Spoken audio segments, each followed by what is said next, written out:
This show is brought to you by Safety FM.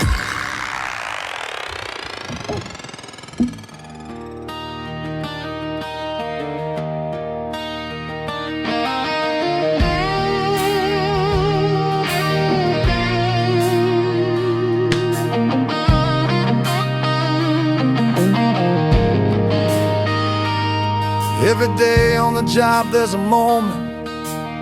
Sometimes you see it, sometimes you don't, where everything hangs in the balance. A loose bolt, a missed clip, a bad assumption.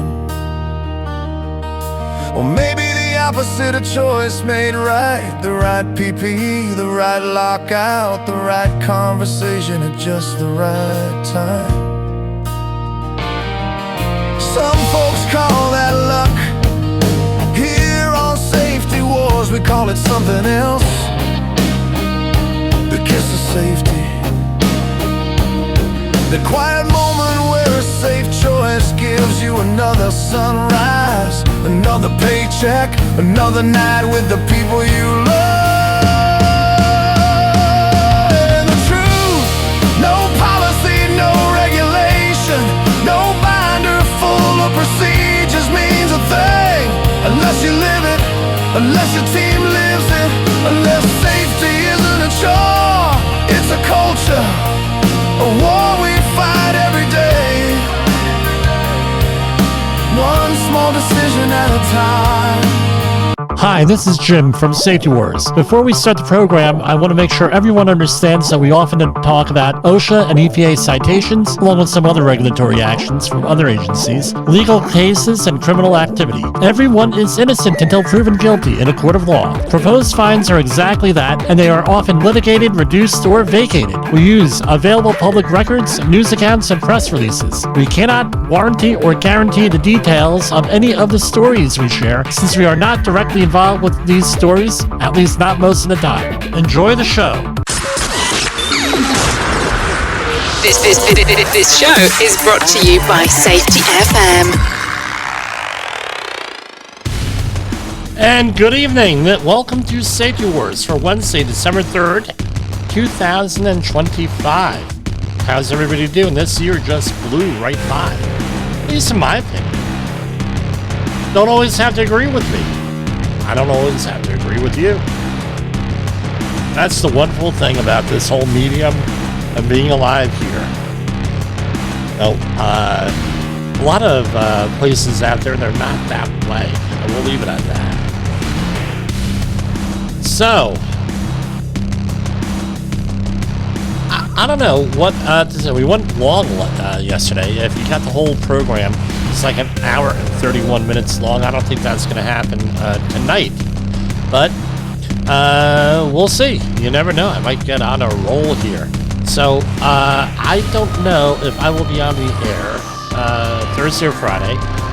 But I am going to try to be on Saturday. If anything, a best of program. We'll see where that goes. I got to start doing things a lot more. Change the way that I do things. And everything. Now that I'm getting, how should I say it? Unburned out, right? With things. It's been a rough 9 years, and I appreciate everybody is bearing with us here. Anyway, all different kinds of news just came across, updated at the updated here. All right. So, I promised EU SCPA news today, and we're just going to go right into it here. So in case you're not familiar, we try to concentrate on government press releases, whether it's state, local, municipal, because there's no copyright on them. If there's no copyright on them, we could share them. They're owned by the public, except in a couple of situations. So, for example, trademarks, you're not allowed to use, let's say, the EPA trademark or Department of Labor trademark or anything like that without written permission, and try to get written permission from them. You're gonna have a problem there. So Here we have EPA did not release have one thing today, so let's do a share screen. And here we go. Right. EPA takes action against grocery store chains for distribution of illegal disinfectants to Arizona, California, and Nevada. Let's see what that's about. Today, the U.S., and that is yesterday this was, the U.S. EPA is announcing a settlement with Chedora USA Incorporated, doing business as El Super, and Smart and Final Stores LLC for violating federal pesticide law by distributing illegal disinfectants in their stores in Arizona, California, and Nevada. Under the settlement, Chedora will pay a penalty of $472,369 to resolve the claims. As a result of EPA's action, the illegal disinfectants were removed from stores. This is a quote from Amy Miller, one of the heads of the EPA. Unregistered disinfectants can not only be ineffective, but can contain dangerous ingredients. Companies have a responsibility to protect their customers from illegally potentially harmful disinfectant products and can do so by making sure they are registered with the EPA. Under FIFRA, that's the Federal Insecticide, Fungicide, and Rodenticide Act, EPA regulates the sale and distribution of disinfectants to halt products that may be ineffective or harmful. So this goes all the way back to 2001, where things are being sold. And this looks like, to me, this is during the whole COVID-19 thing where people were selling everything. You had distilleries that were usually selling alcohol and then selling disinfectants. I remember back right at the beginning of this whole thing, I walk into a liquor store because, again, we're on shutdown and things are being escalated. So I say, you know what? Let me go over and grab a couple of bottles of wine, because I think all these stores might be shut down. I was wrong because the liquor stores never shut down. Anything with a vice seemed to be open in New York. So I go in there and I say to the guy behind the counter, I say, you see that? Those Everclear Spiritus, which is Polish potato alcohol, right? The Polish Everclear, and this one and that one. So they're probably all going to be out. They're going to be out. And when you know it, he was looking at me like I was, what? And then about 4 days later, I go back there because everything was all the wine was sold out in Rockland County, it seemed like. I go in there and he said, yeah, you were right. I said, yeah, I know I was right. And if memory serves me right, the nation of Japan bought all the spiritus. No, that's like 90 proof, not 90 proof. That's 90% alcohol. You can light it. I mean, there are people who drink that straight. And I'm like, not a good thing. They wake up blind and stuff. Not a good thing. Not a good thing to drink that straight. You got to cut that. So that's what sounds, but it took them 4 years to figure this out. They sold this stuff on 53 different occasions. And I don't know. It's just one of those things. Now, this was from November 26th here. Let me get this up here. EPA, fact check. EPA debunks false claims that agency recently approved forever chemical pesticides. The U.S. EPA Office of Chemical Safety and Pollution Prevention experts with decades of experience in pesticide evaluation today issued, and this is from November 26, a comprehensive fact check addressing dangerous misinformation circulating about EPA's recent pesticide approvals. Yesterday, EPA Administrator Lee Zeldin corrected the record on the fake news from Democrats. Again, this fake news thing is, got into everything, and as I wish I thought of that back in 2003 when I was doing my master in graduate school, doing my master's project, because I was one of the first people to identify fake news and to write something on it. Me and I believe the other one was Bernard Goldberg. In an ex-post, Administrator Zeldin reaffirmed the EPA's unwavering commitment to rigorous science-based standards and full compliance with federal of the FIFRA, right? We just talked about. The administrator made clear that protecting American families remains their top priority, ensuring that every approved pesticide undergoes thorough safety evaluation, poses no health risks when used as directed. So fact number one, it was actually the Biden EPA that officially ruled single fluorinated compounds are not PFAS or forever chemicals.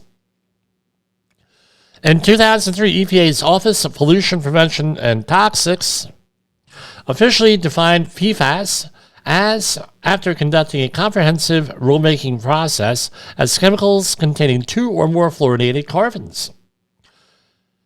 This deliberate exclusion of single fluorinated carbons was based on extensive scientific evidence and public input demonstrating that molecules with only one fluorinated carbon lack the persistence and bioaccumulation properties that are commonly associated with forever chemicals.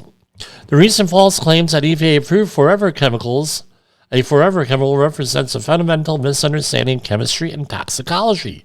Fact number 2, no human health risks of concern were identified when used according to the label. Right? This is good here, this press release, because if you look right here, I'm going to highlight this. This tells you a lot about what the whole process is. So what does the assessment include? Comprehensive toxicity studies across multiple species and life stages, specific evaluation of children's safety and developmental effects, assessment of reproductive and chronic health impacts, environmental fate and exposure analysis. Fact number 3, extensively studied and then safer than alternatives. These modern pesticides underwent the same gold standard scientific evaluation required for all EPA pesticide registrations under FIFRA, including studies mandated by 40 CFR 158. The compounds represent significant safety improvements over older alternatives. Right? We've moved away from truly problematic chemicals like organochlorides, meaning DDT and dieldrin, that actually do persist and bioaccumulate. I tell you what, I've been on a couple of those cleanups over the years, and nasty. Fact number 4, historical precedent across multiple administrations, and dozens of pesticides containing single fluorinated carbons have been registered over the past several decades by both the Republican and Democratic administrations, and they list what those are.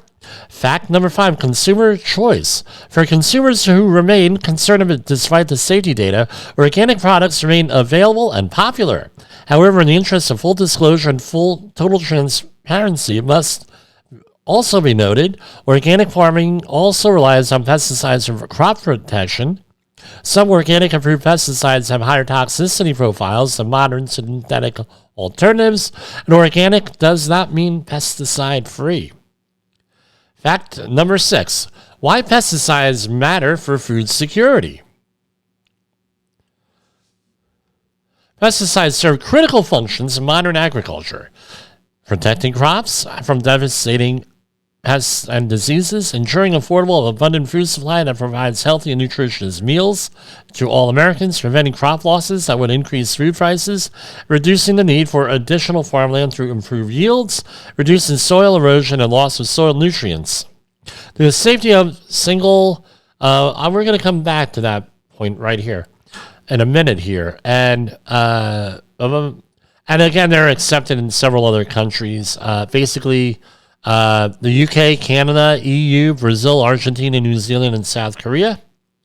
And they give you a link for that. Now, back in the day, you talk about the path not taken, and I've had a hell of a lot of thoughts as of late on the path not taken.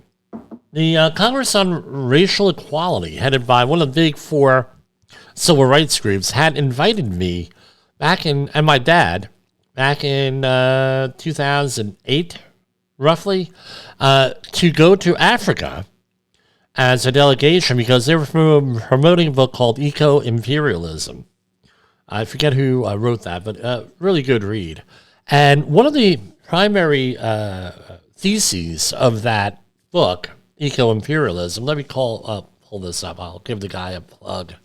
If I was at my home studio, I would have had it. Paul Dries, he used to write for a publication, some of you people may remember, called the American Environmentalist Newsletter. How do I know that? Because I was the one in charge of that.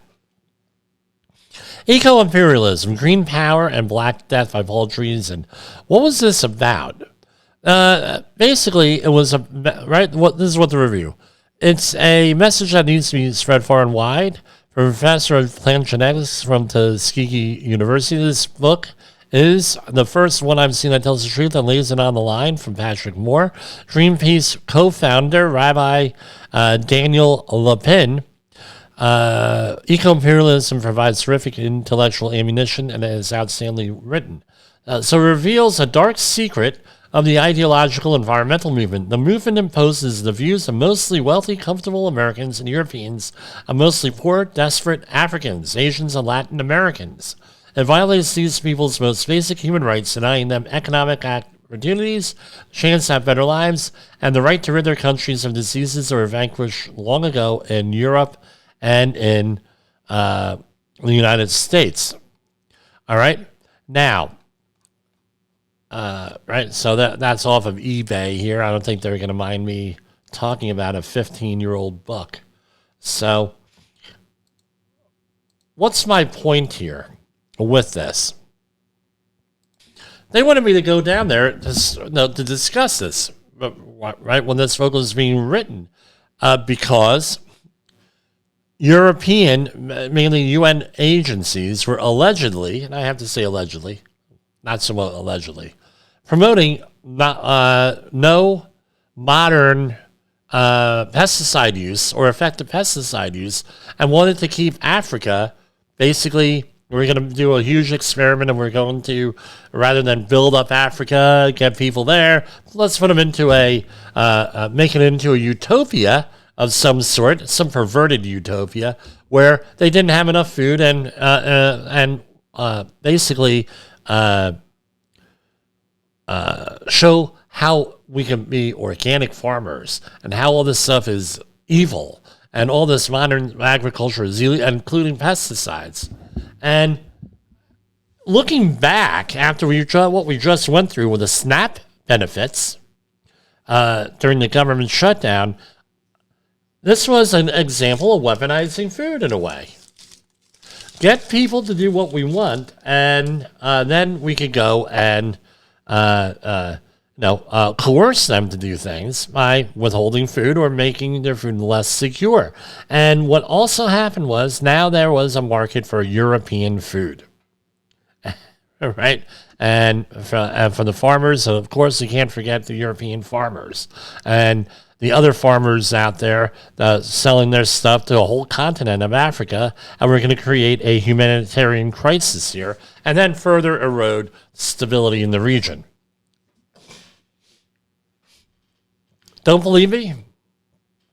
Go look it up. And also go and there are programs out there now, I'm not going to promote them, that talk about issues going on in the southern half of Africa with specifically this. So weaponizing food, nothing new here. This is another way of doing that. That's my point here. And again, I don't know, you can eat whatever you want. Now this, like my intro says, we are not involved in things, at least not most of the time. EPA order will help Atlantic City Municipal Utilities Authority, ACMUA, for those of you who grew up in that area or went to college in that area, like me. U.S. EPA has issued an order directing the Atlantic City Municipalities Utilities Authority to comply with the Safe Drinking Water Act, lead and copper rule. A 2025 investigation by the EPA revealed violations of federal and state drinking water requirements, which include inadequate tap water sampling practices. So improper sampling with that. If you're going to sample for metals, there are certain ways that you could do this correctly. So, for example, if you're going to be sampling for metals in drinking water at the tap, meaning at the faucet, right? So there's my sink over there. you're supposed to let the water sit, and I know back in the day it was preferably 6 to 12 hours. I don't know what the standard is now. Pardon me, it's been a long time since I've done that type of sampling. But essentially, there are certain requirements. You're just going to go out there and say, oh, yeah, I'm going to go and sample. Right? There's a lot of stuff that happens. So, for example, if you're going to be sampling for metals, what are you going to use? Typically, it's going to be a polypropylene container, lab clean, right? You get it from the laboratory. And it has nitric acid preservative on there. If memory serves right, it's 10 normal on there to preserve the sample. Maybe it was something like that. In this case, they have to update its lead and copper sampling plans and conduct 2 consecutive rounds of sampling in 2026, as well as improve monitoring and reporting. Now, a series of inquiries and inspections between 2025 and 2022 and 2025 found that the system has not met specific drinking water requirements, including failure to establish proper sampling and reporting practices under the Safe Drinking Water Act. In addition to requiring the Utilities Authority to update its sampling plans, the system is also required to follow up other stuff, right? And, they have a link to the lead and copper rule thing. I forgot to share this. So what is my point on this? My point is, got to keep after these folks. Strangely enough, Atlantic City back in the 90s, starting in 89, they had like the best water around. It was such good water, and it hit the news that us in the environmental studies department over at Stockton, every year, Dr. Claude Epstein, he would go, Professor Emeritus, he would actually have, and it was like a psychological experiment too. He would have everybody bring in samples of water, and he relied on the commuters for this. Hey, bring in samples of water, and we're going to have a water tasting contest here, and we're going to do like blind studies on which water tastes the best. And Atlantic City always won there. But what the other thing was that he said, it doesn't matter where I give out beer or alcohol or anything. Not that he would ever do that. But the minute that you put up water, everybody's like drinking like it's a party here. Drinking water like it's a party. And just a human behavior. So here we have another one. EPA issues a final rule to extend unrealistic Biden-era compliance deadlines for oil and gas industry, and saves hundreds of millions in cost. This is again from yesterday. Today, U.S. EPA Administrator Lee Zeldin is taking final action on the agency's July 2025 interim final rule to extend several compliance deadlines in the Biden-Harris administration's Clean Air Act. Rules for the oil and gas industry, commonly known as Quadruple Zero BC. Wow. By providing more realistic timelines for owners and operators of new and modified oil and natural gas sources, the Trump EPA is taking an important step to unleashing Americans' domestic energy supply. The action will impact hundreds of thousands of oil and gas sources across the country and save $750 million over 11 years in compliance costs. Quote, and this is from Lee Zeldin, I guess. The previous administration used oil and gas standards as a weapon to shut down development and manufacturing in the United States. By finalizing compliance extensions, EPA is ensuring unrealistic regulations do not prevent America from unleashing energy dominance. We produce energy better and cleaner than so many other countries around the world, yet Americans have been punished by flawed ideologically driven regulations. It's like, aren't all regulations ideologically? Today, the Trump EPA is taking decisive corrective action.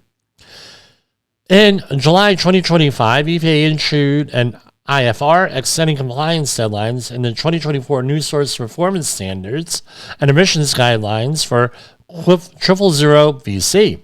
This IFR included extending the deadline to meet certain requirements related to control devices, equipment leaks, storage vessels, process controllers, and cover/closed vent systems for 18 months following publication of the IFR in the Federal Register.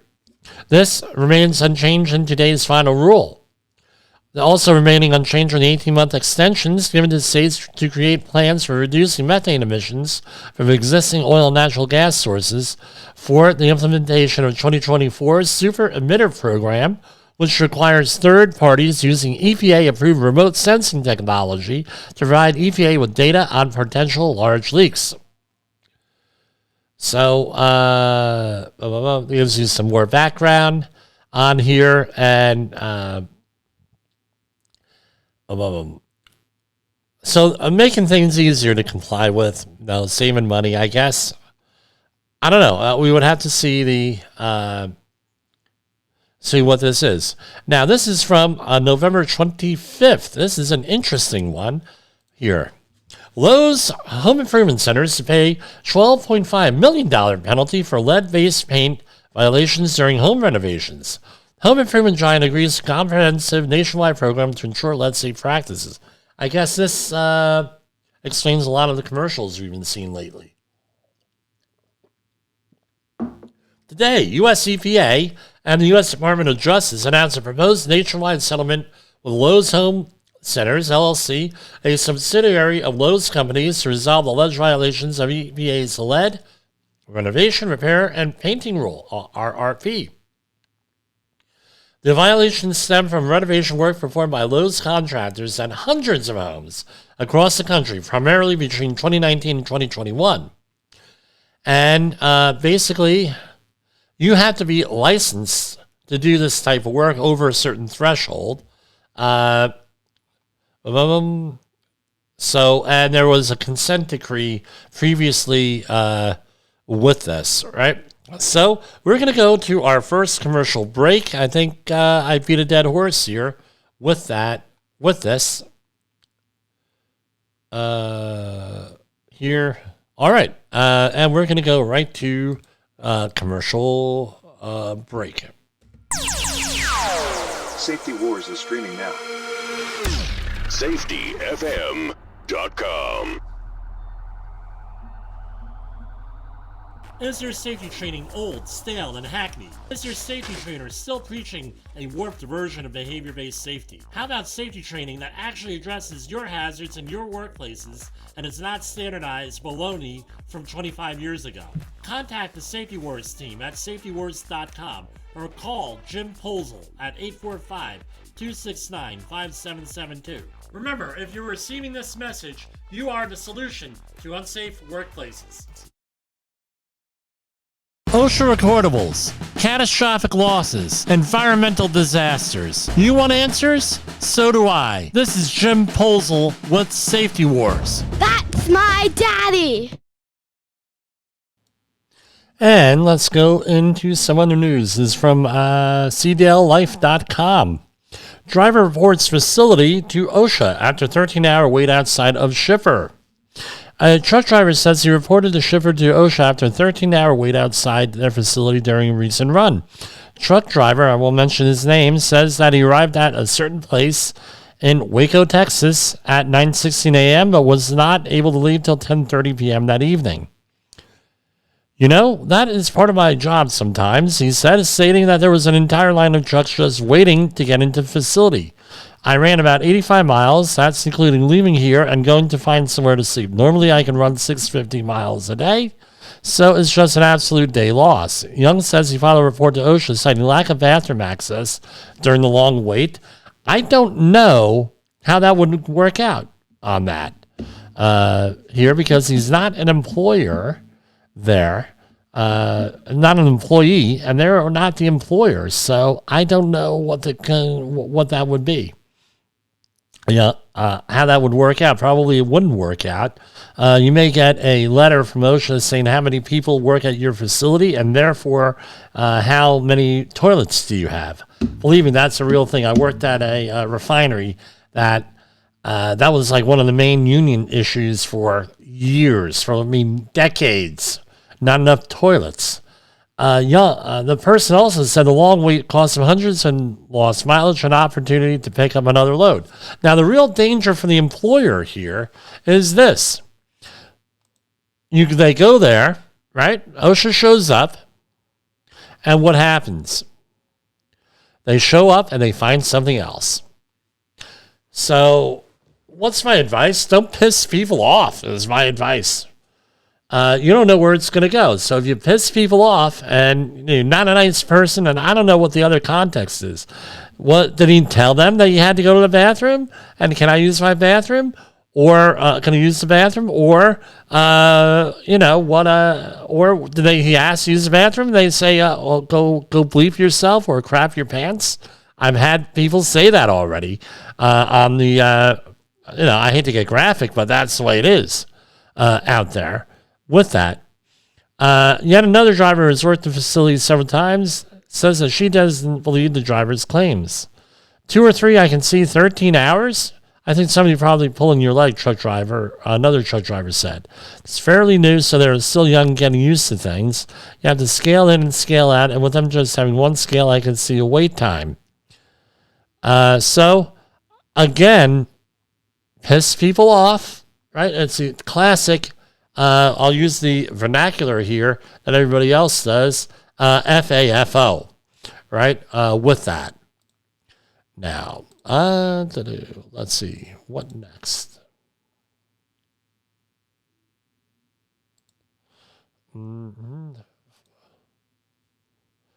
So here's another one. And I don't understand. Now, this is a Cal OSHA thing. But this is from LA Downtown News. Protect LA workers. OSHA must update its outdated regulations.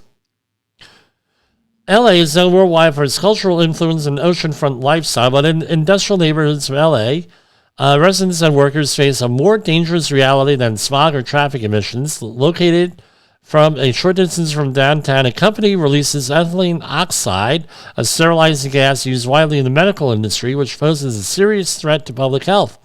This invisible and odorless chemical classified by the EPA as a known human carcinogen is drifting towards neighborhood communities in Vernon and beyond. Despite extensive scientific data, OSHA has not updated critical worker safety standards since 1984 for this chemical, whether without modern protection, going on and on and on. So, going here, what's their concern? Is it OSHA or is it the EPA? OSHA is about the workplace. The EPA is about the ambient environment all around us.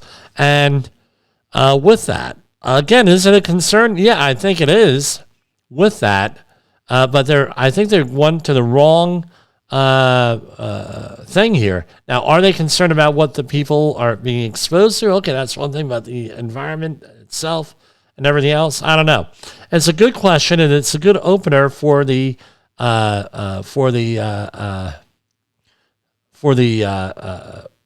a good opening for a conversation. However, it's important, especially if you are the person writing this article, to make it a little bit more understandable. This sounds great if you're a non-professional. This sounds great, well-written article. But we're bouncing back and forth here, more of an activist type of thing or a call to action type of thing, right? And as, you got to know what you're talking about here with this stuff and not go back and forth. EPA, ambient environment, OSHA, workplace. Are they related? Yes, absolutely. Should the ethylene oxide standard be tightened? The answer is absolutely yes. And let's go on to our next story here. Taking a listen to Jim Bosel and what the hell he's doing every evening with safety boards. I would strongly encourage you to to take a view or take a listen, whichever option is available for you, and take a listen to what the hell he has going on. It will take some deep dives into some information that you might be interested in. OSHA recordables, catastrophic losses, environmental disasters. You want answers? So do I. This is Jim Posel with Safety Wars. That's my daddy. Okay, sorry about the little hiccup there with that. Hey, it's the way we go. It's live radio. We're going to, it's kind of hard for me to even go into, what do we do next? What do we do next? What do we do next? I know something. No. So last night we were talking about that Oklahoma situation at the University of Oklahoma, where a student got a 0 on an assignment, and everyone was saying, "Well, this is professor. The professor did this. Professor did that." And then the assistant, the other professor, well, they agreed with the professor. And there's a freedom of speech issue with where they're talking about the Bible, blah, blah, blah, and freedom of religion and all this other stuff.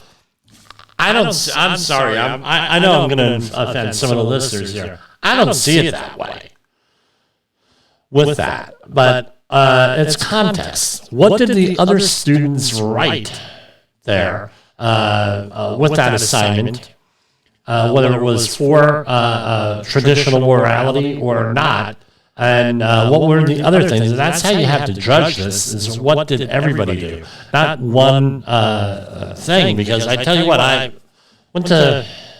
had a pretty rough time in terms of, with the teachers, and I went into it, especially in the very early days. Here you could go back and listen, where it's not a pity pot or anything, where I did not have the best teachers all the time, and I had one teacher in 10th grade, and I had him again in the 12th grade, an English teacher, Dr. Robert Nelson, took me aside and actually taught me and helped me, rather than just saying, you don't do it that way, you don't do it that way, you don't do it that way. Well, no, Jim, this is what we need you to do, this is how you do it, this is why we do it, and this is what you're going to do. So which is a good teacher. Right, take you under the wing and work with you and everything else. And not a lot of people have had that situation here. And with the writing, right, based on my own experience as a adjunct professor, that was the official title, but in reality, I was more of a instructor, right, with that. And in reading the assignments from this level, bachelor's degree, right, undergraduate level, writing could have been better on that. Now, do I think that the person observed a 0? Absolutely not, because they're making an attempt here with this. So, I don't know. With that, I will let the system work its way out here on that. And I tell you what, if I think that there's a problem with discrimination, if there's a problem with someone being being treated unfairly, or anything else, I'm going to be the first one to do it. I'm going to do it either way. If I think the right is being unfair, I'm going to call it out. The left being unfair, I'm going to call that out as well. With that, and call strikes and balls, as they say in baseball. And I've gotten some bad feedback. I really, I'm going to tell you the way it is. I think what we all need to do is respect each other with this, right? Getting back, there were teachers and professors that tried to indoctrinate you all over the place in their way of thinking. Some of them it was to get you to have a discussion and to argue back. Some of them it wasn't. It was, look, I'm right. I'm the professor. You're not. Therefore, I need to be there. I'm right. Well, not necessarily. Right, you have empirically right, so 2 + 2 = 4. Basic science and even advanced science is hardcore with that.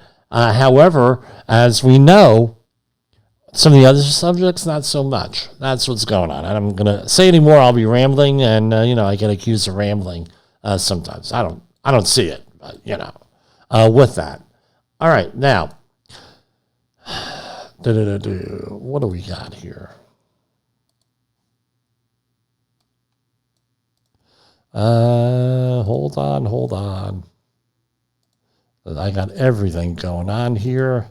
Let's exit out of this situation. And all right, now I'm going to do, all right, so there's this whole thing, and and again, I am about sharing information, and I had a little thing with working with ChatGPT, and I double-checked everything, and so we have, and unless you're living under a rock somewhere or you haven't watched the news, a situation going on in Venezuela with the USS Gerald R. Ford, the biggest aircraft carrier in the world, almost brand spanking new, and I believe it's around 13 other surface ships, as well as air support coming out of Puerto Rico that are going after Venezuela.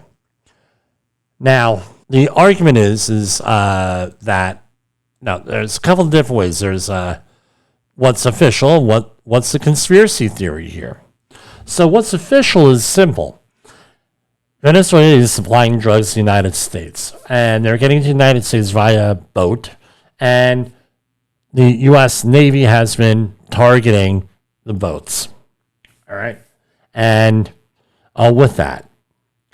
And there is a specific two terms used for this sort of thing. And I was thinking back, I said, look, didn't the second George Bush do this?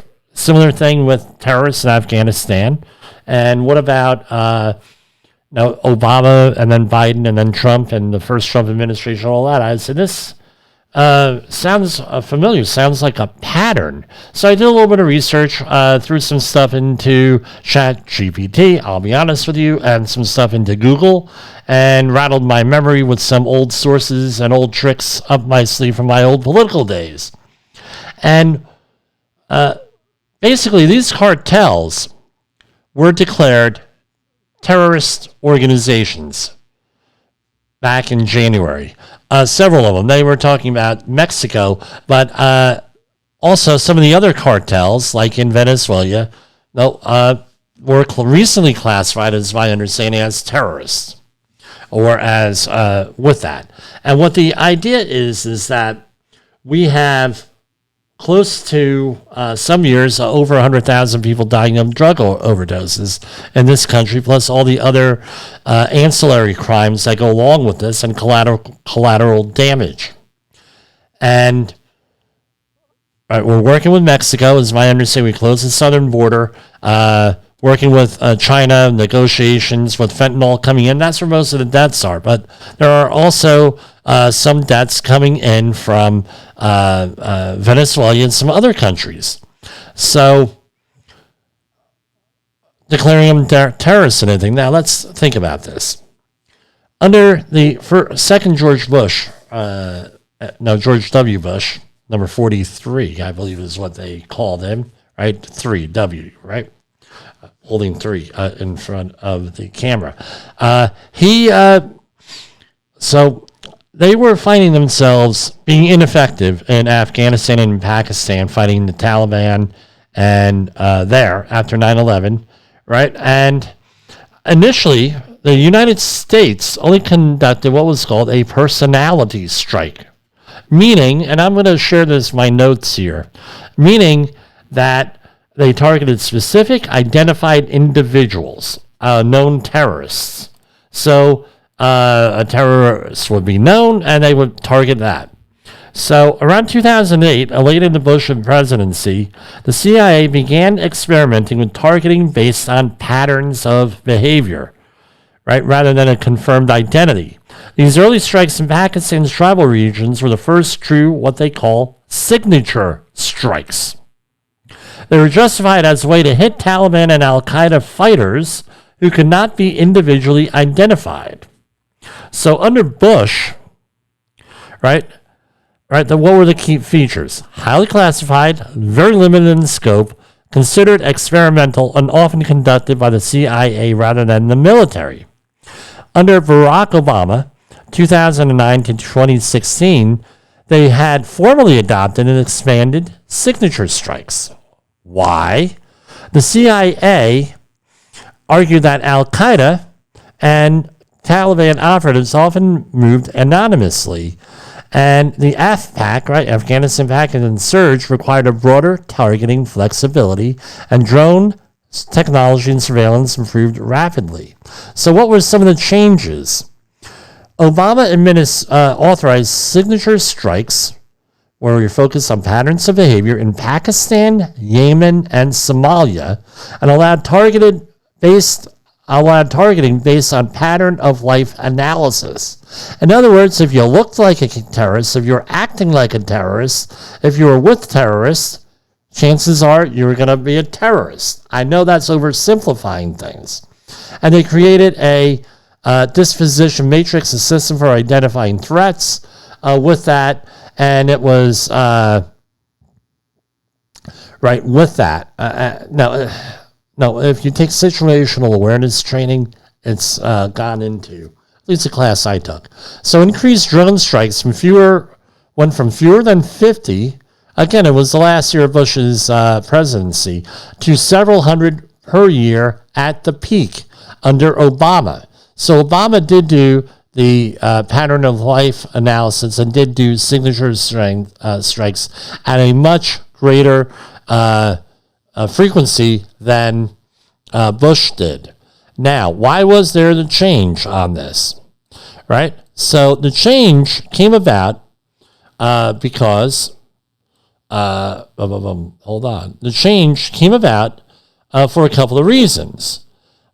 Obama, if you recall, again, this is all within our, if you're all within our lifetime here, right?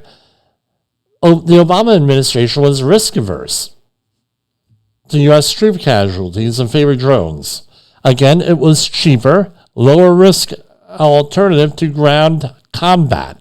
You're putting less lives in danger doing it this way. But it was controversial because who are we shooting? Who are we killing? Who are we blowing up?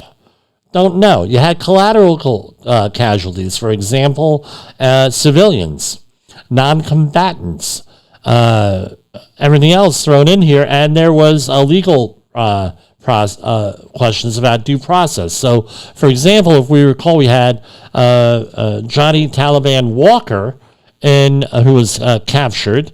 Right, he was working with the Al-Qaeda in some capacity, allegedly.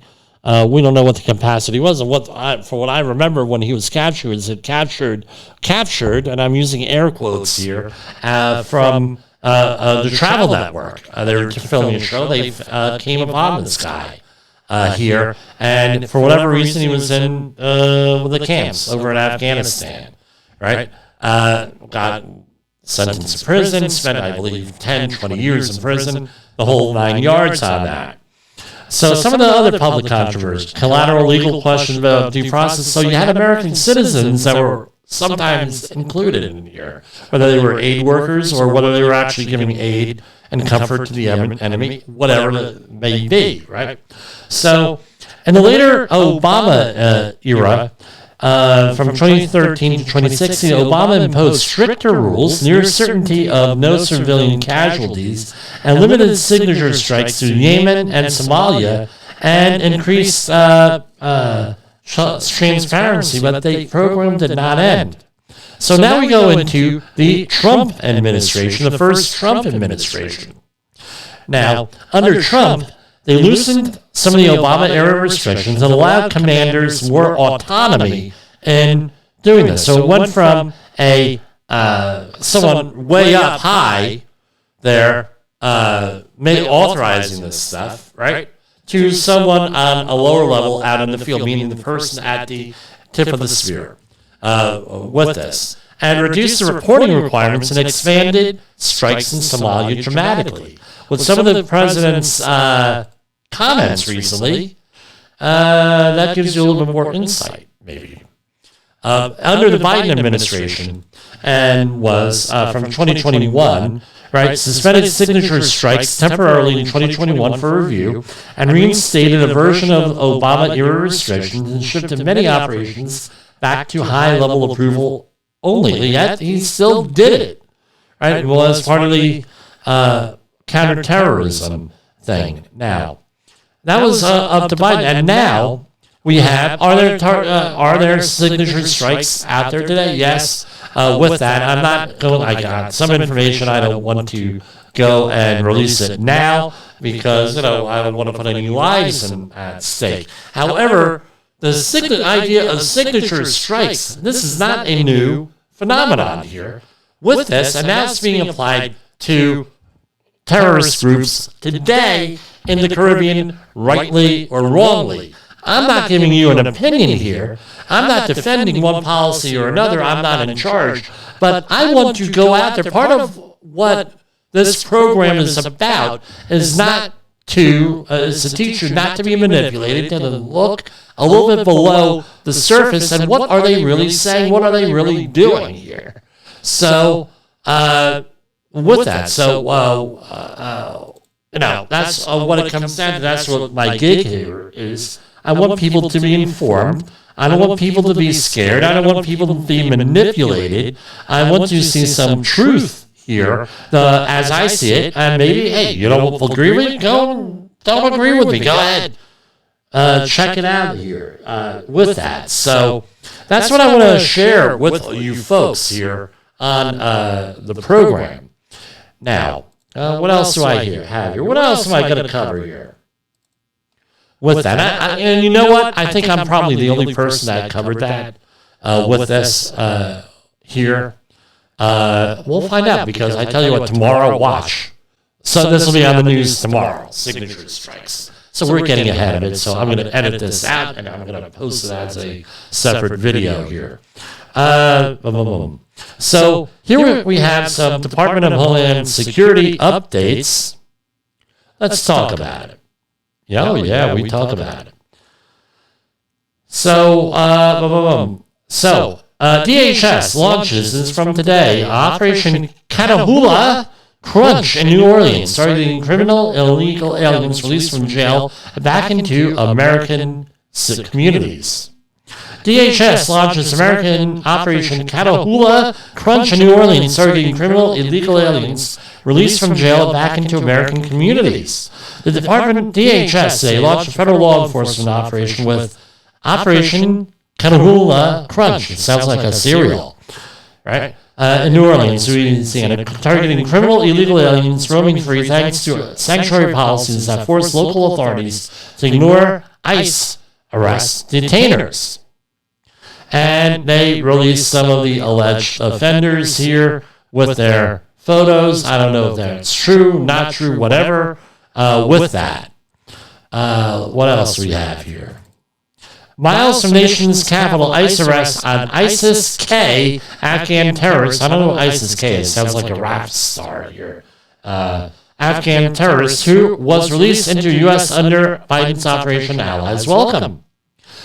This marks the third Afghan national terrorist arrested in recent days that were brought into the country by the Biden administration under Operation Allies Welcome. The U.S. Department of Homeland Security Secretary Kristi Noem today announced U.S. Immigration and Customs and Enforcement Homeland Security Investigations, HSI agents, arrested Yancha Safi, an Afghan national who entered the United States under Biden's Operation Allies Welcome, who provided support to the Islamic State of Iraq and Syrian Khorasan, ISIS-K. He also provided weapons to his father, who was the commander of a militia group in Afghanistan. This terrorist was arrested in Waynesboro, Virginia. And it goes on to everything, right? Safi is allegedly an illegal alien terrorist who entered the U.S. on September 8, 2021 in Philadelphia, Pennsylvania, under the Operations Allies Welcome. He applied for a temporary protective status, but his application was terminated once Secretary Noem ended TPS for Afghans. Right? And he was arrested here. So, again, an alleged terrorist arrested in the United States. A lot more, unfortunately, I fear.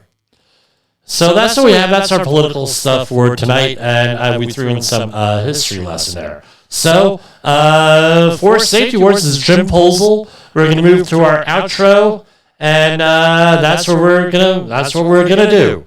Because that's what we always do. So, good night, everybody.